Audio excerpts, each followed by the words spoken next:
Whether you're a skeptic or a believer, join me, Rob McConnell, as together we'll investigate the world of the paranormal and the science of parapsychology here on the X-Zone Radio TV show on XZBN and the X-Zone TV channel on Simul TV. Since 1990, the X-Zone Radio TV show has been the place where people dare to believe and dare to be heard. Together, we'll investigate UFOs, aliens, ghosts, Bigfoot, psychic phenomena, lake monsters, conspiracy theories, government cover-ups, the truth embargo, alien abductions, ESP, haunted locations from around the world, and so much more. With over 28 years of broadcasting and more than 4,500 individual guests, the X-Zone is truly a place where fact is fiction and fiction is reality, as evidenced by the credibility, integrity, and professionalism of the guests that we bring to our international audience. If you have seen a UFO, had a close encounter, seen a ghost, Bigfoot, lake monster, or a story that you would like to share or have investigated, contact me, Rob McConnell, by sending me your email to xzone@xzoneradiotv.com, or you can call toll-free 1-800-610-7035, extension 143, and on Skype, X-Zone Radio TV. For more information on the X-Zone Radio TV show with yours truly, Rob McConnell, visit www.xzoneradiotv.com or www.xzonetvchannel.com or simultv.com and xzbn.net. Until next we meet here in the X-Zone from our broadcast center and studios in Hamilton, Ontario, Canada, always remember, X-Zone Nation, keep your eyes to the sky and your heart in the light.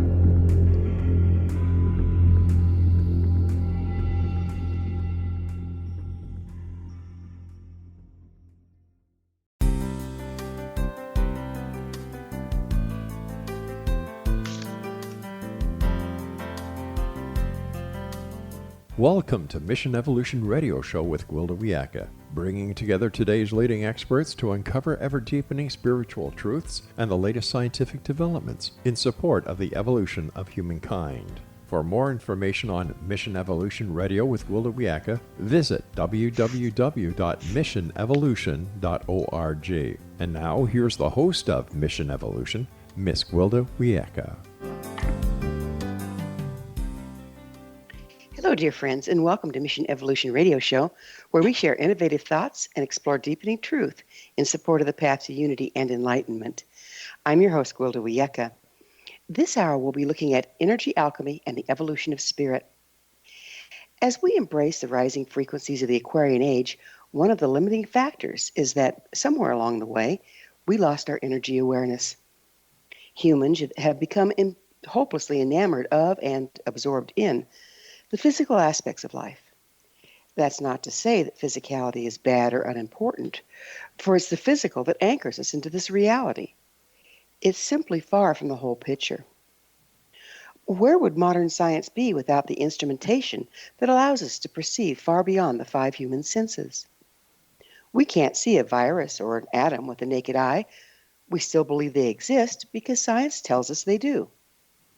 Yet only too often we deny the existence of more refined energetic or spiritual aspects of life. Everything expresses according to frequency, but we've lost the ability to interact with our energetic aspects, except unconsciously. Without the ability to consciously interact with our personal frequency, we're unable to keep it in balance. We're also prone to misusing it. This has not always been the case. Every society worldwide used to rely on frequency masters to help them maintain health and well-being. Today, we refer to these masters as shaman and have invalidated their skills as superstition and sleight of hand. How ironic that we now find ourselves in desperate need of the very skills shamans have employed for 50 to 60,000 years. With us this hour to explore the mysterious land of energy management is Meg Beeler, author of Weave the Heart of the Universe into Your Life, Aligning with Cosmic Energy. Meg is a shamanic guide and spiritual mentor who offers training, guidance, and ceremony for healing soul and spirit, moving energy, and finding luminous presence. She's a lifelong explorer of shamanic, animist, and meditative consciousness, and has studied Andean mysticism extensively. She's the creator of Alchemy, Energy Alchemy, and the online Caretakers Wisdom School. Her website, megbeeler.com. Meg, thanks so much for joining us on Mission Evolution. Well, thank you, Wilda. It's wonderful to be here. Where did you study shamanism? I began in the Andes, actually, in Peru about 25 years ago. A friend of mine connected with a teacher there, and he was bringing him to California. And I had never met anyone who spoke so directly to my heart. So I was not somebody who went to teachers a lot, because I was a teacher myself, but I was really taken with him. And quite soon after, even though my daughter was very little, I found myself in the Andes. And what amazed me in the high Andes, in the high mountains, 15,000 feet, with the Q'ero people with whom I've studied most, was that there was great joy even when people were malnourished and had essentially, stone huts and made all their own clothes and had no electricity. And that's changed now in the intervening years, but they worked with energy all the time, and they had a direct relationship with the energy in everything around them in a way that we don't. As you were mentioning, we have the idea of energy in things, but we don't directly relate to it. So I was just totally fascinated, and then I began using the practices to cope with my life in its various aspects, and found just tremendous power in moving energy and paying attention to energy. What all forms have you studied? Well, I first studied there. Then I also have another thread with the Foundation for Shamanic Studies, Michael Harner, where I studied what's called core shamanism, which is taken from what's common to all shamanic cultures, and it's taught outside of the cultural framework. So you learn to journey and work with spirit helpers and power animals, and connect in a visual, energetic, sensory way, and find answers to questions. So I've combined those two things. It took me a long time to figure out how they fit together, but now they're fairly seamless. Yeah, And Michael. then, of course, Michael left quite a legacy. Yes, he did. Yeah, he did. We lost him. What wasn't it? Just last year? I think it was 2.5 years ago. Okay, how time flies, right? Yeah. Yeah. Do you strictly adhere to the form you learned and Michael Harner's method, or do you vary from it? I adhere to that, and I've integrated my meditative practices and the more animist practices of the Quechua-speaking people into my personal practice and into what I teach. Would you mind defining animist for us? Well, shamanic, as you mentioned, is finding harmony in everything and bringing things into balance. And it involves working with usually either traveling outside of the body or in some way traveling and working with spirit guides. Animist is much more grounded in the earth, so it's direct relationship with trees and stones and mountains and rivers.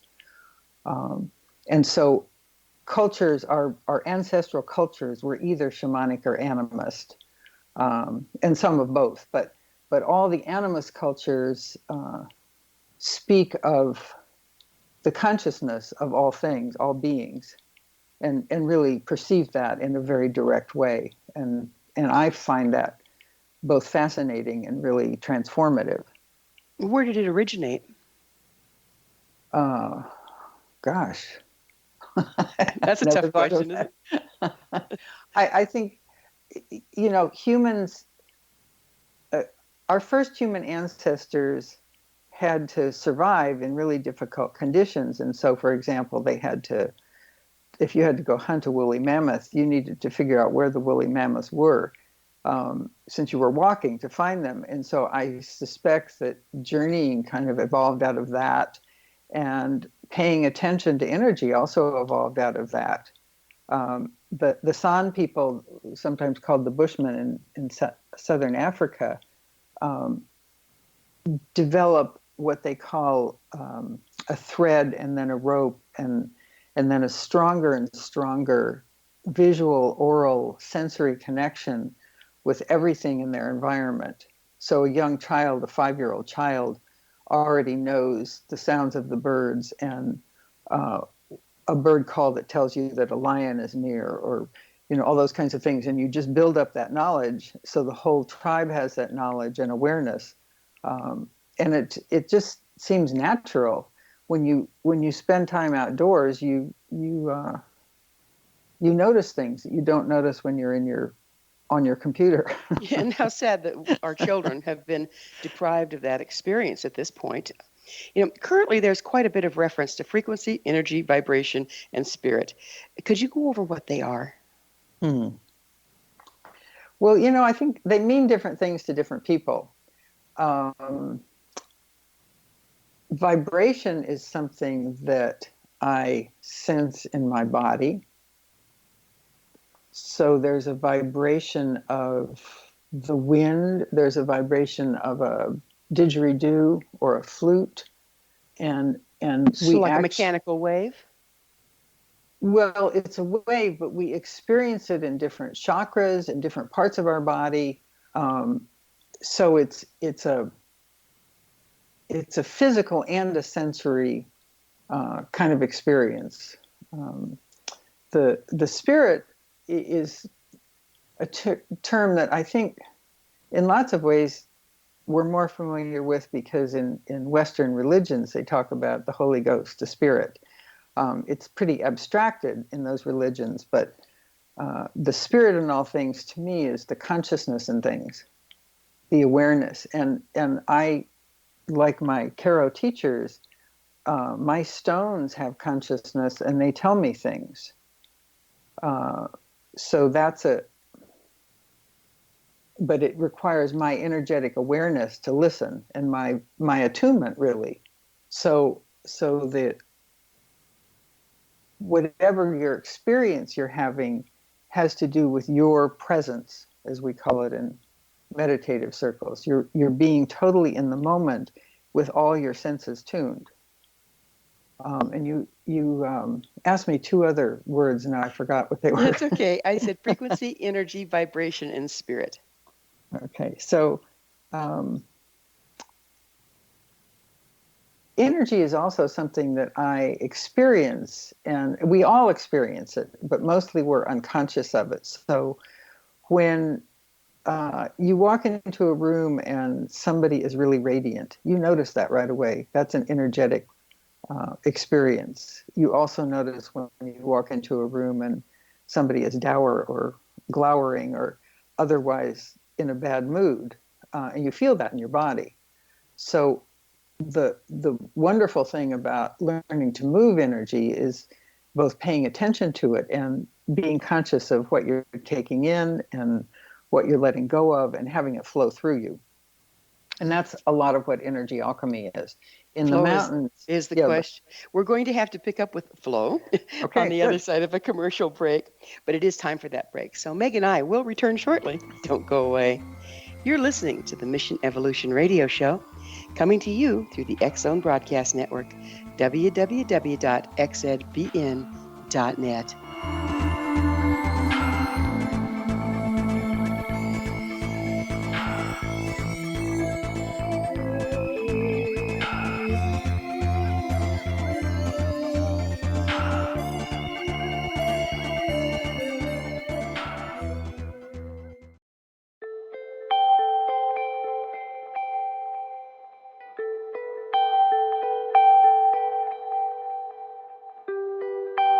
It's hard to listen to the news without realizing we're living in volatile, unprecedented times. Yet never has there been such an opportunity to transform the human condition. As old structures fail, where can we find the guidance to co-create a better way? Find Your Path Home is an ever-evolving, leading-edge information, education, and healing resource center designed to support and guide you on your path to unity and enlightenment. Based on sound principles employed by shamans worldwide, we provide techniques that can support you through the current transitions, offering online shamanic classes, international long-distance shamanic healing sessions, complimentary Mission Evolution radio episodes and Stairway to Heaven TV vignettes, seminars, retreats, and much more. All of this can be found on findyourpathhome.com. So I was watching the X Zone TV channel last night when I was abducted by aliens, and they kept repeating to me over and over again, simultv.com, simultv.com. What's simultv.com? That's what I asked them. They had it written on the side of their UFO. How do you spell that? UFO. No, I mean simultv.com. simultv.com. simultv.com. Right. simultv.com. Interesting that you were abducted by aliens in a simultv.com UFO last night. Oh, yeah? Yeah. Now that you mention it, I remember now last night I was awakened from a deep sleep. My great-grandmother was standing there. She said she'd come from the hereafter to tell me about simultv.com. She even spelled it out for me. simultv.com, sonny boy. simultv.com. simultv.com, sonny boy. Wow. Yeah. Guys, you'll never guess what my psychic guru just told me. simultv.com. Exactly. Are you guys psychic too? Of course. We all know about simultv.com. simultv.com.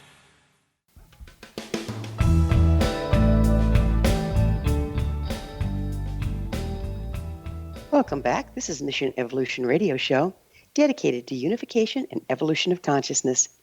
To stay abreast of all the wonderful information and tools we have to offer, visit our website, missionevolution.org. I'm your host, Gwilda Wiyaka, and our guest this hour is Meg Beeler. Her website, megbeeler.com. Meg, we were just about to talk about energy and flow and how it moves through us and why it's important to pay attention to it. So would you mind continuing there? Right. Well, I wanted to say the most exciting thing that I learned in the Andes was the perceptual framework that people had, that there's lighter energy and heavier energy, and the whole point is to let go of the heavy energy, for example, worry or anxiety or sadness, any of those labeled emotions that we have, to flow it out of you and to make space for the lighter energy of the stars and the cosmos and the mountains. And that practice brings an incredible kind of flow into your life. And the more you do it, the more you become aware, more quickly aware of when something in your own energy is off. So, I've got a question about that. Yeah. You said, moving the negative emotions, the heavier emotions, the heavier energy, and I get that. However, isn't there also the other side of the coin that if we cling too much to our almost giddy joy, that can be as much a distraction as our doldrums? Oh, totally. But it's not, that's where the flow comes in. We're always in flow. We're always in relationship. And so it's, even when you have an ecstatic moment, it doesn't last, I suspect, because mine certainly don't. We can, certainly some people in the culture get all interested in being light and love all the time and are in denial about the density, but that's not what I'm talking about. I'm talking about just paying attention. So, say my husband is in a crummy mood and speaks harshly to me. Well, I don't want to hold that in my body. That's eventually going to cause illness if I keep holding those kinds of things. So the practice of letting it go is it's just energy. It doesn't have any positive or negative. And so we're not talking about negative energy. We're just talking about dense, heavy energy. That's a big distinction. Okay, so you're talking about what we identify with as well, aren't you? Right. So we let it move through us, but we don't identify with it. Absolutely. That's a good way of putting it. Okay. How do we know these energies exist? I mean, we can't see them. Experience. No replacement for it. Like I was saying, when you see a shining bright person in the room, you feel that, or you see somebody driving and they're smiling and you find yourself smiling. You unconsciously notice, but then you can train yourself to be more aware. And really, how did I learn? I didn't know anything about energy when I started this. I practiced and I paid attention, and gradually I realized that if I was really listening, I could experience a lot. How can your average person start to do that for themselves? Well, like I said, practice and paying attention. Certainly, my book is designed to help people think So about these issues and do. what are you paying attention to? Are you paying attention to how your body feels? Yes, yes, Oh, you're paying attention to your body. You're paying attention to, well, really, you could call it a vibration. Um, when somebody around me is angry, my body gets in a different state. It feels different inside, and it reacts. So it's a cue to me that something is off, and then I start paying attention. Or when my daughter comes in the house and my heart is full and open, it's like my whole body is smiling. So those kinds of things that everybody really experiences it. We're just not trained to pay attention, or we're trained to discount it so much. yeah. So they're like the gut responses that a lot of the cops say, "Oh, I just got this gut feeling," right? Right, and we have those all the time.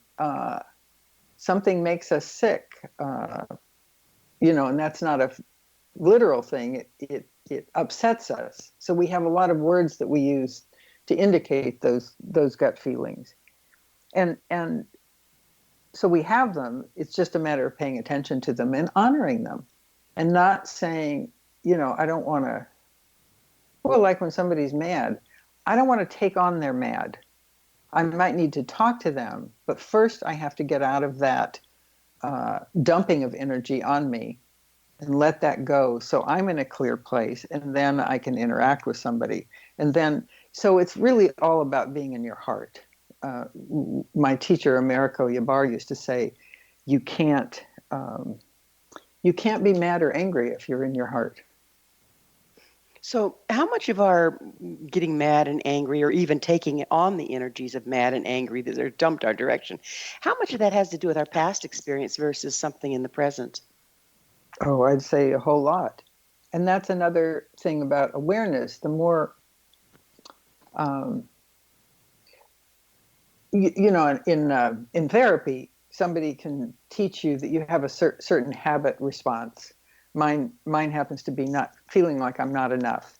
So I didn't even know that at first. And then I found out that I had that habit. And in the beginning, it took me days to realize it. Then it took me hours. And then it took me minutes. And now, because I've been watching it for a long time, and I don't really want to do that, I don't want to put my past onto the present moment. I pay attention and remind myself of, what's in the here and now as much as I can. So you're literally refining or rewiring your neurological pathways. Absolutely. And getting out of the ruts. Yeah. Absolutely. Very interesting. And rewiring is an important part. The more you do these energy practices, the more your body automatically shifts. Eckhart Tolle talks about the pain body, but I think about the joy body as a balancing parallel. The more I can be experiencing my internal joy body, the more I go through the world with an open heart and with my lightness of being, which is what many of us really want to do. The more I focus on my pain or my sad stories or what my ex-husband did to me or what my mother did to me or all that stuff that we carry around, the more we just feed it and keep ourselves running in the rat maze with all that stuff. So Energy Alchemy teaches you that you can get out of that. Yeah, isn't it amazing how much we torture ourselves with probably misremembered happenstance from the past? Absolutely. And the older you get, the more you realize that you and your siblings were in the same room for the same event and you remember it totally differently. So Exactly.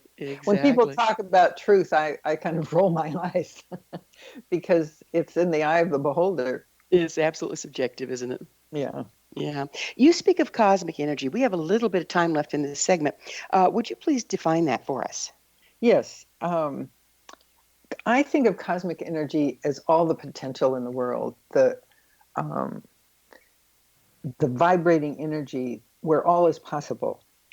And so that includes black holes that suck things in, and it includes radiant stars and all the gases. There's a physical aspect that we know out in the cosmos. But the energetic of that is that there's all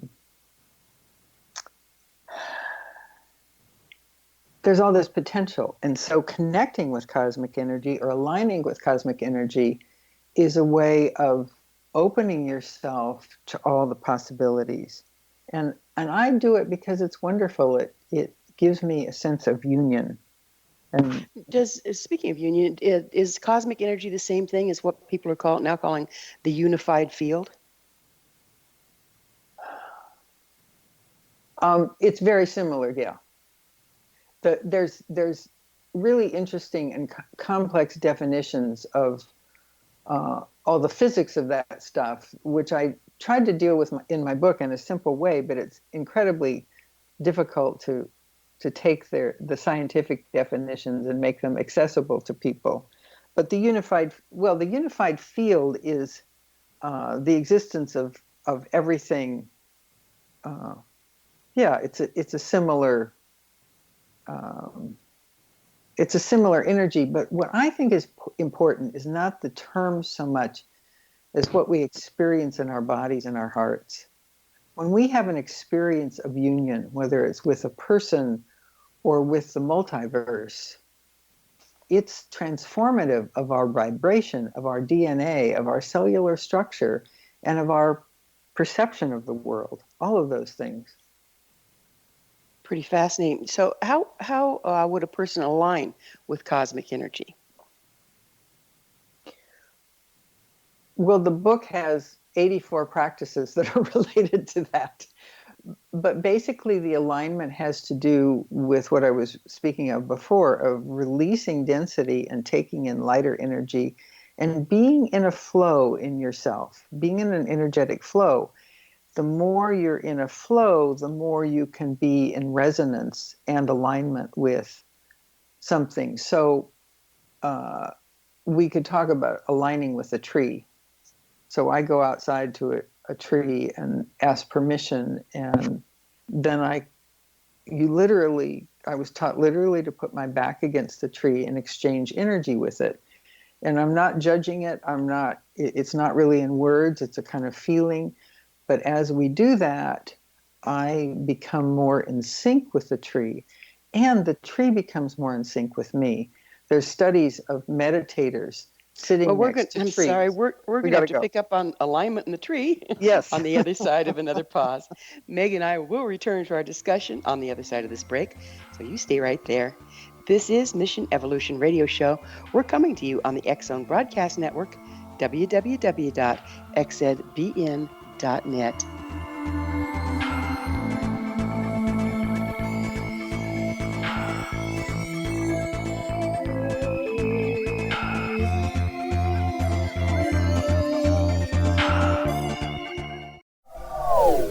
They are here, and they've been here for thousands of years, making their presence known in the shadows. They might be seen by a lonely motorist on a deserted road late at night, or by a frightened and confused husband in the bedroom he is sharing with his wife. But who are they? What do they want? Why are they here? Perhaps most concerning, has the government been aware of their presence all along? The new book by Ellie Marzulli, UFO Disclosure, the 70-year cover-up exposed, delves into the world of UFOs. Can full disclosure be soon? Order now and receive a free hour and 37-minute DVD on the UFO phenomenon. UFOs are real. Get both the book and the DVD, a $40 value, for only $19.99. To order your book and DVD today, go to lamarzulli.net. That's LAMARZULLI.net. Rob McConnell here, presenting an overview for Nicholas Paul Jennings, author of a fascinating book, Amen. It presents facts revealed by Egyptologists, facts that enable us to understand why Amen is the beginning of creation of God. It provides recommendations for religious leaders of the major religions to unify their beliefs and teach the Word of God. Love one another. Amen informs people how mankind conceived God. It was the Egyptians that developed the concepts of a soul, a hereafter, and Son of God. And finally, after the worship of many gods, They conceived the belief in one universal God, the maker of all there is. For more information, visit www.futureofgodamen.com. That's www.futureofgodamen.com. You have heard of the X Zone? Now watch it on Simul TV, plus 500 video games, live TV channels, free video on demand, worldwide, and more. Does this sound like tomorrow's television? Well, it is, but you can have it today, right now. It is Simul TV. Simul TV offers what the others only wish they could provide. 15 exclusive channels like X Zone, sci-fi, and horror. We are worldwide. No other provider offers that. 500 built-in video games. No need to have an extra expensive system. We have them included. Free video on demand. Live streaming events from around the world. Interactive online network, and much more. Tomorrow's TV today. Simul TV. Sound too good to be true? Well, it's not. You can have Simul TV today. Sign up at simultv.com. Do it today.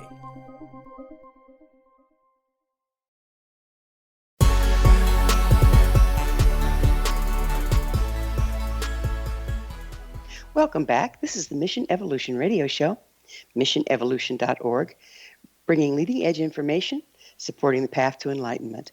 I'm your host, Gwilda Wiyaka, and we're speaking with Meg Beeler. Her website, megbeeler.com.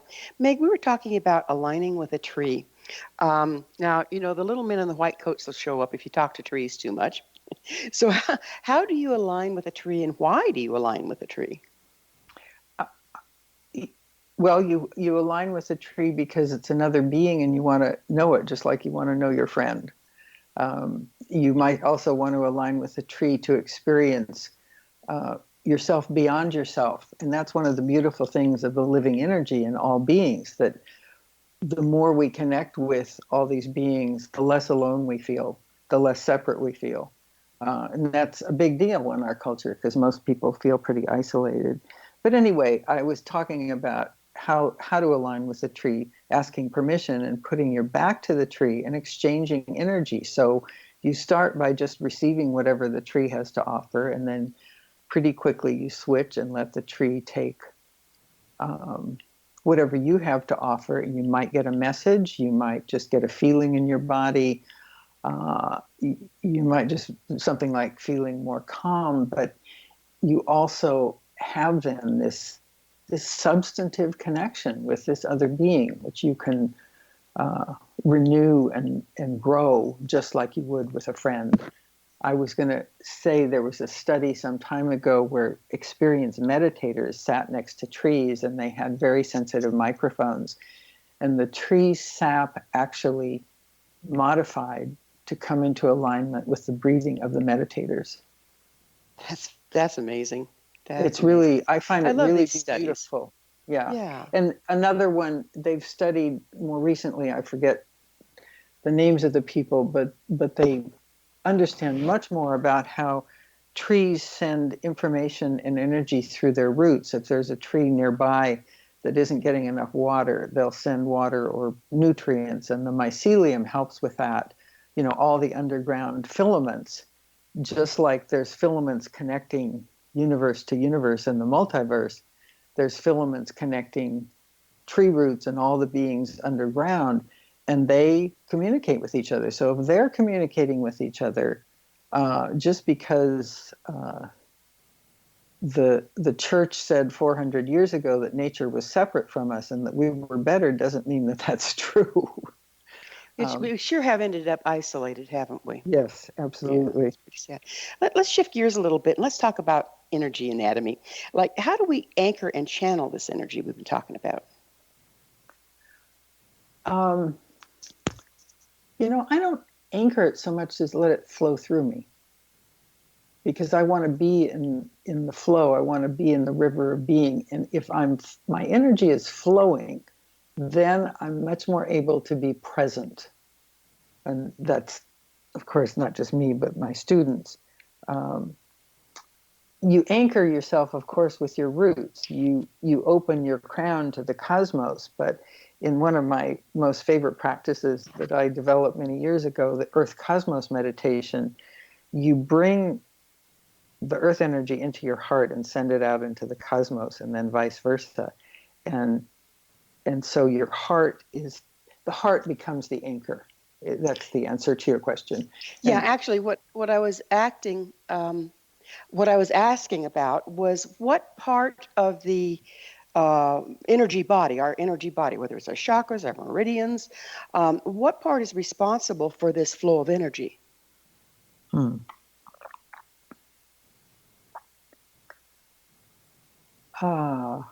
don't know the answer to that, but my guess is that our intent is what. So related to our consciousness, our intent is what is responsible for the flow. I mean, we can be flowing and not know it, but if we have the intent to flow and be in alignment, then that feeds the possibilities for it. Well, I can intend to get up and walk across the room, but if I don't have legs or don't engage them, then I don't walk across the room. I was just kind of wondering where is it anchored in our body? Where does it flow through our body? So our bodies have an energy field. So we have our physical body, we have the locus of our chakras. We have, in the Andes, they talk about the 3 bands, which I like better because it's more simple. But around us, we have an aura or energy field. And all of that is a part of us. So we think of our bodies as they look discrete, they feel discrete, but we're really part of this energy field. And our energy field is interacting with everybody else's energy field and all the energy fields of the animals and the birds and everything all the time. So we're really interconnected.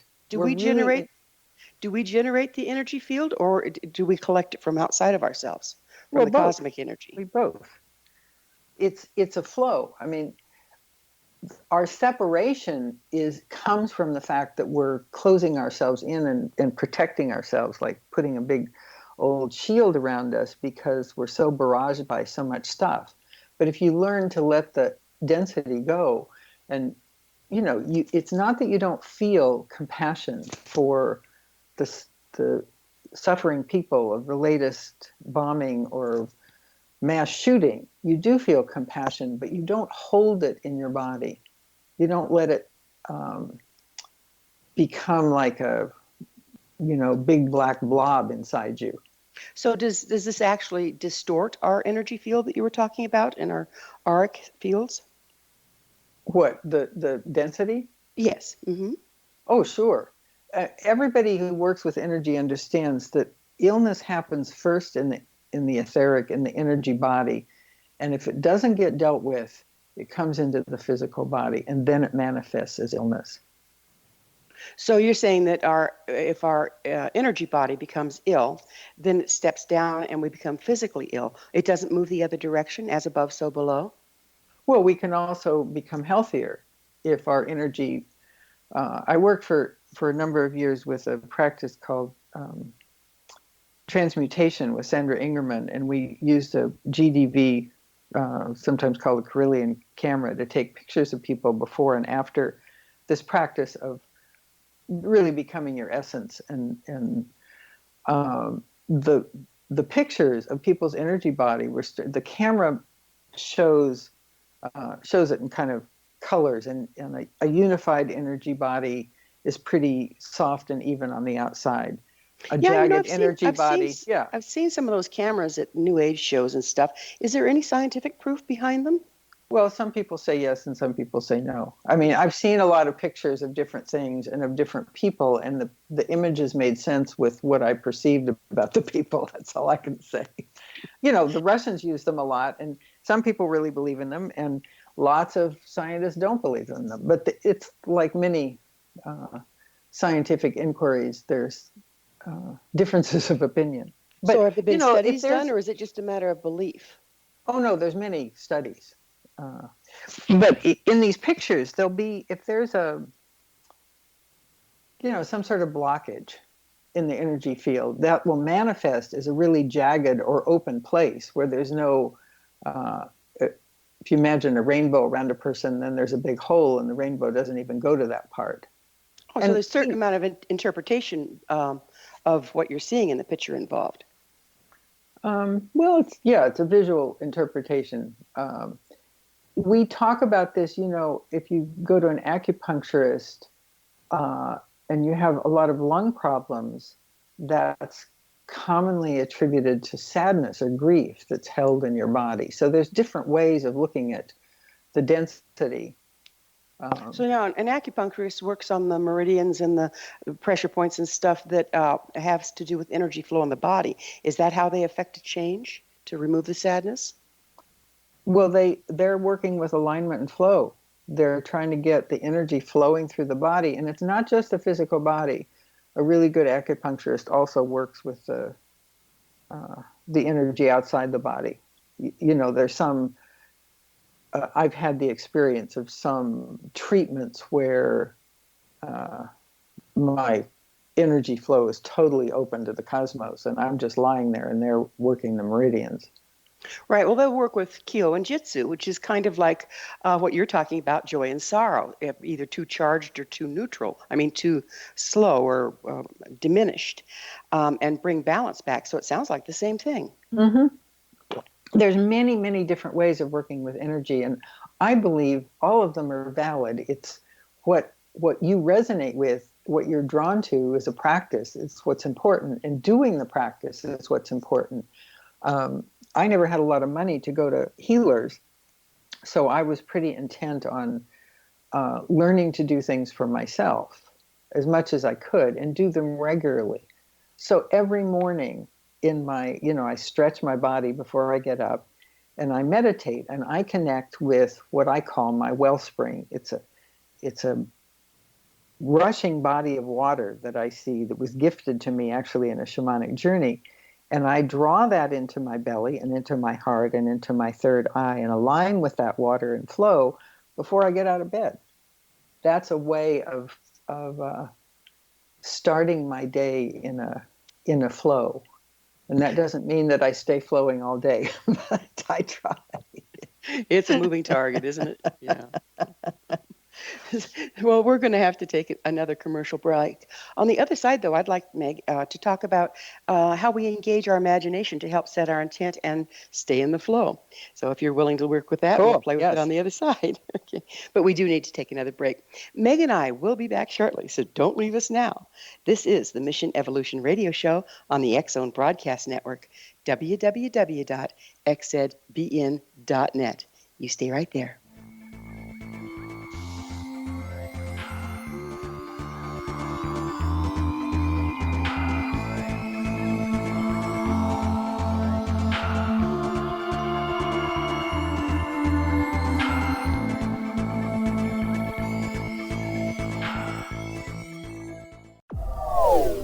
They are here, and they've been here for thousands of years, making their presence known in the shadows. They might be seen by a lonely motorist on a deserted road late at night, or by a frightened and confused husband in the bedroom he is sharing with his wife. But who are they? What do they want? Why are they here? Perhaps most concerning, has the government been aware of their presence all along? The new book by Ellie Marzulli, UFO Disclosure, the 70-year cover-up exposed, delves into the world of UFOs. Can full disclosure be soon? Order now and receive a free hour and 37-minute DVD on the UFO phenomenon. UFOs are real. Get both the book and the DVD, a $40 value, for only $19.99. To order your book and DVD today, go to lamarzulli.net. That's LAMARZULLI.net.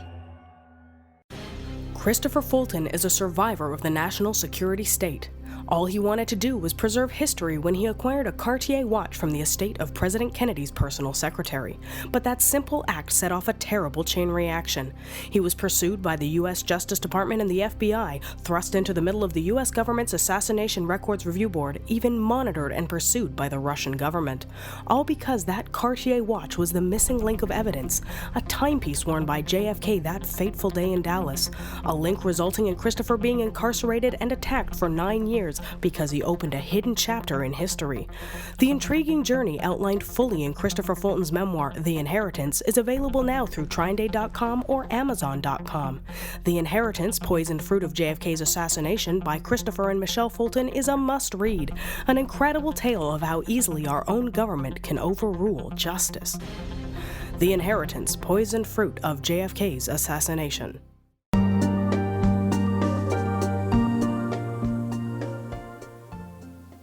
Welcome back. This is the Mission Evolution Radio Show, bringing together gifted people of service to the world. I'm your host, Gwilda Wiyaka. I always love to hear from my listeners. Email me at info@missionevolution.org and suggest a topic or a guest that's on your mind. I'm sure we'll all enjoy them. Our special guest this hour is Meg Beeler. Her website, megbeeler.com. Meg, as promised, let's dance a little bit with imagination or envisioning as it relates to moving energy. Oh, yes, it's a wonderful, I use visualization a lot in my meditations and in my teaching, because as soon as you see something, for example, I like to see, I have a picture in my mind of the filaments that connect the multiverses. They've actually, the astronomers have actually understood that each universe is connected with these filaments, and it's a really beautiful image. What is a filament? A filament is say a thread of light or a thread of connection, both. So you can have a small filament or a large one, but using the idea of a filament of connection between me and you, between our hearts, or between me and the multiverse, I like to visualize the images that I have and connect my heart to them. I like to visualize the places I've been, mountains I've walked on, hikes I've taken in my meditations, because that connects me, those visualizations connect me very deeply with the physical experience I've had. And so they augment each other. Is there also a way that by visualizing a place that you can literally reconnect with it in the moment? Oh, totally. And that's, it's another aspect of getting out of your feeling of separation and feeling connected with the larger world. So does that relate to bilocation? Indirectly, yes. I am not somebody who, I've occasionally seen my teachers in places where they weren't necessarily physically, but that's not one of my really strong points. But, and in fact, in shamanic journeying, we learn not to leave our bodies. We're traveling, but we're not separating. So shamanic journeying is another way of using imagination. It's far more than that, but when you start learning journeying, whatever your experiences are, feed what you see. I was in my very first journey class, I was with a Welsh woman who had all kinds of kings and castles and sort of amazing things because she'd grown up in Wales. None of the rest of us had kings and castles in our journeys. So it was a really good lesson. So are those actually just metaphors to make sense of the energy that we're perceiving? Yes, yes. I think that's one of the largest misunderstandings of the old shamanic way is people speak of the demons and the devils and the angels and the this and the that as if they're literal, which kind of lends it to invalidating the shamanic experience, doesn't it? Yeah, and it helps to be, when I work with my power animal, I see my power animal. The animal is very physical. I feel him. I feel the fur. I might ride the power animal, or I might run alongside the power animal. And that physicality helps me open my senses to the experience. By see, do you mean literally see it walk into the room or in vision? In vision. Okay. Okay. Now, are you kinesthetic pretty much? Yes. So everybody kind of can have a default that they might feel. One person Yes, might that's feel, what- the other might hear. Absolutely. And nothing is better than no sense is better than the other one. So that was in Journeying 101, they teach you use the senses that are strongest for you. It might be seeing, it might be oral, it might be, and over time you develop the other ones. I was very frustrated when I first journeyed because I could see a lot, but my teachers and guides didn't talk to me at all. And so, my human teachers would talk about their guides having conversations, and I was a little envious. But over time, then they started talking to me. Would you mind backing up a little bit and defining what is a journey for those of us that may not know? So a journey is an intentional journey with a guide, sometimes called a power animal, sometimes called a teacher, where you have a question and the guide takes you to show you or tell you the answer to the question. How do you find the guide? You can ask for a guide. Someone else can bring back a power animal. Our first power animal is usually an animal that we're familiar with already. We've known or liked as a child, for example. And if somebody gives you a power animal, then you start to make a relationship with it. You kind of ask it what it likes to do, why it came to you, what it has to teach you, just like you would a human friend. So how do they give it to you? Well, if I were to do a journey for you and I would ask if there's a power animal that wants to come, I see the animal, I bring it back, I blow it into you, and then I tell you about it, and then you go off and try to make a relationship with it. And it's a lot easier than it sounds. So what do you mean by blow it into me? Literally, when we bring back a gift to somebody in the shamanic world, we blow it into your heart and into your crown, and we rattle around you to seal it. You mean like with your physical breath? Yes, physical breath. Breath sounds pretty intimate, huh?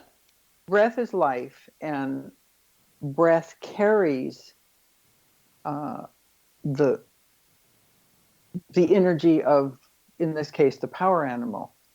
And of course, you always ask somebody doesn't want to be touched, you don't touch them, so you're very sensitive to that. But so once the again, breath you receive.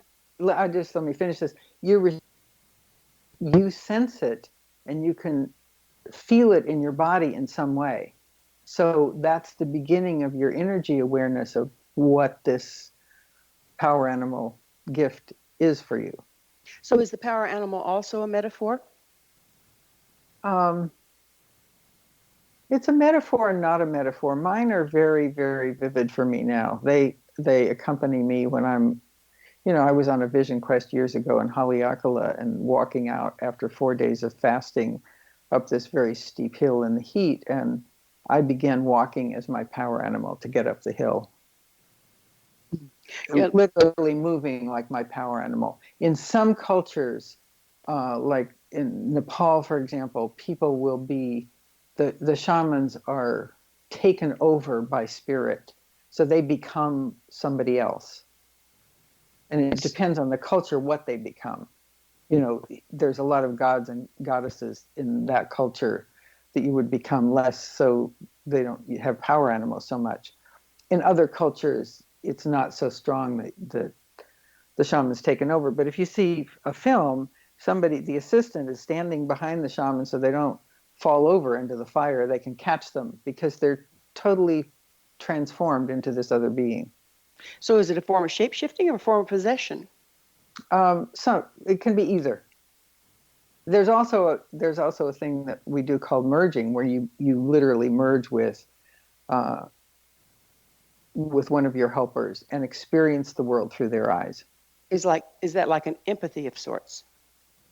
It's more than just empathy. It's you're walking through the forest as your jaguar, and you're moving like your jaguar, and you're seeing the way the jaguar sees, which is much different than the way the human sees. let's change gears just a little bit because we're almost out of time. What is the heart of the universe? You speak of that. Yes. Well, the heart of our universe is a live, vibrating energy, and it's a sea of potential. And we are the universe, and the universe is us. Both things are true. So it's a void that's empty but full of possibility, and it communicates with us across space and time, or outside space and time, you might say. Like the universe and the stars, we're made of the same elements. So some cultures say we come from the stars, and I really like that. Like the universe, like us, the universe is alive and vibrating and interconnected with all its parts. How do you see our concept of reality shifting as we consciously work with our personal energy? I hope our perception of reality shifts so we understand that we're interconnected, that we're interbeing with all the other species we share the planet with. And I hope that our consciousness shifts in the way to open our hearts and really be in that space together. Many years ago, I was in a deep meditation, and I saw all 7 billion people in the world meditating together. And I came out of that meditation and realized that there weren't 7 billion people on the planet at the time. So it was a thing in the future, but I love that image. I don't let myself think, oh, that's not possible, it'll never happen, blah, blah, blah.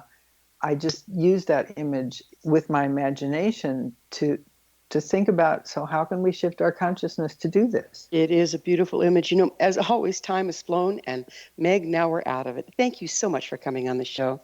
Oh, thank you. It was wonderful to talk with you, and of course we could have gone on. You could. Our guest this hour has been Meg Beeler, the creator of Energy Alchemy and the author of Weave the Heart of the Universe into Your Life, Aligning with Cosmic Energy. Her website, megbeeler.com. Remember to join our email family to stay abreast of all the exciting new things we have coming up at missionevolution.org.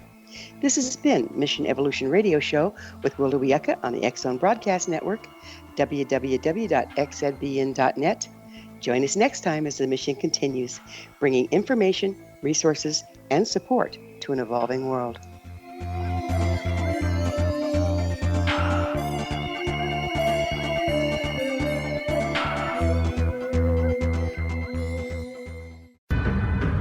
If you are looking for a safe, zero-calorie natural option to the harmful artificial sweeteners on the market today, Just Like Sugar is what you're looking for. Just Like Sugar is a wonderful natural alternative for those health-conscious people who choose a calorie-restricted diet with a great, pure, sweet flavor that tastes just like sugar. Just Like Sugar is a great natural option for people suffering from diabetes and may be useful in restricted diet programs where standard sugars are not allowed and does not cause a laxative effect of some other sweeteners.